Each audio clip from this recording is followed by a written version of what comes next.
Dear students, welcome to study aspire. So आज का topic बहुत इंपॉर्टेंट है। What are the features of business ethics. So business ethics क्या होता है? जो बताता है हमें राइट एंड रॉन्ग, और जो बिजनेस को हम तरीके से करते हैं, एथिकल वैल्यूज है, ऑनेस्टी एंड आपका ट्रुथफुलनेस, ये सारी चीजें यूज करके आप बिजनेस कर रहे हो। ठीक है। So first feature is based on moral values. सबसे पहले तो ये मोरल वैल्यू के आधार पे ही होता है, जैसे कि आपके ऑनेस्टी है, integrity, fairness.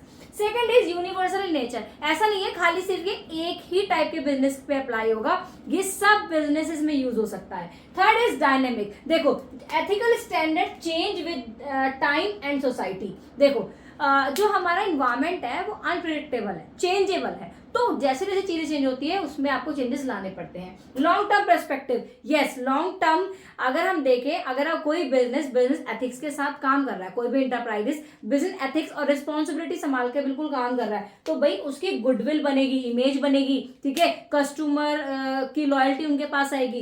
Then required top management support. Yes, जो मैनेजमेंट में टॉप लेवल के मैनेजर्स होते हैं, मैनेजमेंट होता है, उनका सपोर्ट चाहिए होता है, क्योंकि जो लीडर्स होते हैं उनको सेट करना होता है क्या, an example of ethical behaviour. Ethical behaviour का एग्जाम्पल सेट करना होता है, ठीक है, अकॉर्डिंगली वो भी वो चीज फॉलो करेंगे।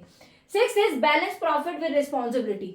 प्रॉफिट कमाना मैं मानती हूँ कि हर बिजनेस का पर्पस होता है, मेन ऑब्जेक्टिव होता है, बट प्रॉफिट कमाओ, किसी को हार्म करके नहीं, किसी को एक्सप्लॉइट करके नहीं, ईमानदारी से काम करो, बिल्कुल अपनी ट्रूथफुलनेस के साथ काम करो, ठीक है, जिम्मेदारी से काम करो, तो आप बहुत आगे तक जाओगे। बहुत आप अगर किसी को एक्सप्लॉइट करके अभी कमा लोगे तो वो चीज पॉसिबल नहीं है। आप अभी कमा लोगे लेकिन आपका लॉन्ग टर्म नहीं होगा वो, बट अगर आप ईमानदारी चलोगे, ऑनेस्टी के साथ चलोगे, तो वो आपका लॉन्ग टर्म पर्सपेक्टिव है। ठीक है, आई होप आपको फीचर्स ऑफ बिजनेस एथिक्स समझ में आ गए होंगे। So if you have any doubt in any subject, so please feel free to ask me anytime. I'm always here to support you all and all the very best। मेहनत करते रहो, marks पे focus मत करो, आपके concept पे focus करोगे, marks अपने आप आ जाएंगे। ठीक है, ध्यान रखना ये बात। So all the very best, मिलते हैं आपको नेक्स्ट वीडियो में।